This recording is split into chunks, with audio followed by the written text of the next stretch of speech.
Tell us about these rules. What are the rules proposed in terms of both the residency and the vehicles themselves?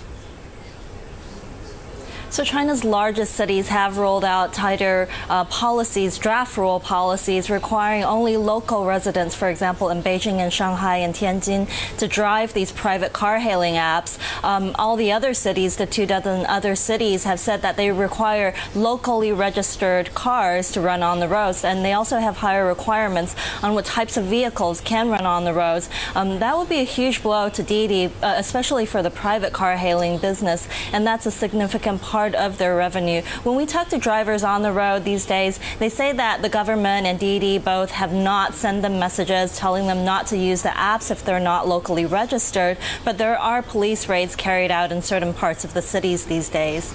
Having spent last weekend in Los Angeles and this last couple of days in New York, I've had it with traffic. Is this really about traffic and the government's response to increasing traffic and starting to blame the ride-hailing apps?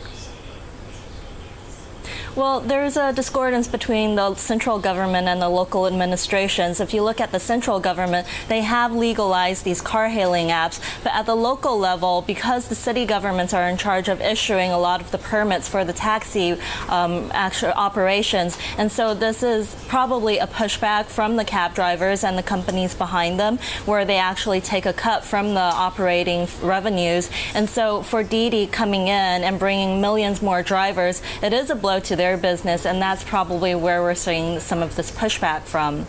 It's really interesting, too, because it would seem, David, that they had the inside track of this being a Chinese company operating in China, and the government was going to favor them, and it certainly happened on the national level. Well, I'll tell you another way why it could make Uber feel glad they're not the ones involved. I mean, the answer probably is to go with the point that we just heard about the greasing of the palm, basically, of the government officials and the local government by the taxi industry. That's probably how Didi's going to have to get out of it. They're going to have to start basically paying more people, not bribery necessarily, but fees somehow. It just gets more expensive to do business, and it becomes less of a super cheap alternative form of transportation.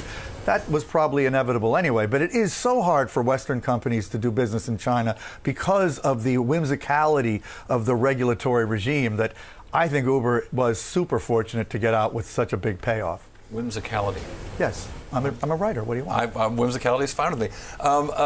So there was a thought that one of the things that Uber was doing by stemming the losses in China was taking a step closer to an IPO.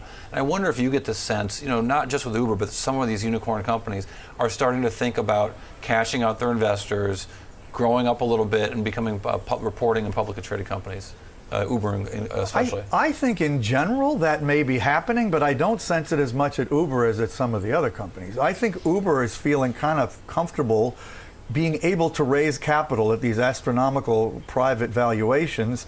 And frankly, if you look at Facebook's situation that we were talking about earlier on the show, if they had never gone public, they'd be able to do a lot of things to respond to situations that are putting them in a difficult position now that they cannot do when they have to keep churning the advertising crank to please Wall Street. So I could see Travis Kalanick being sympathetic to not going public. Lulu, really quick, just about 20 seconds here. Do you think this is going to get resolved on a national level, or is it going to get resolved on a local level? So Didi is providing feedback to the local bureaucracies these days. They're saying that they're more open to moderating the versions of the policies that has yet to be finalized. So we'll see in terms of how, they negotiate with the governments.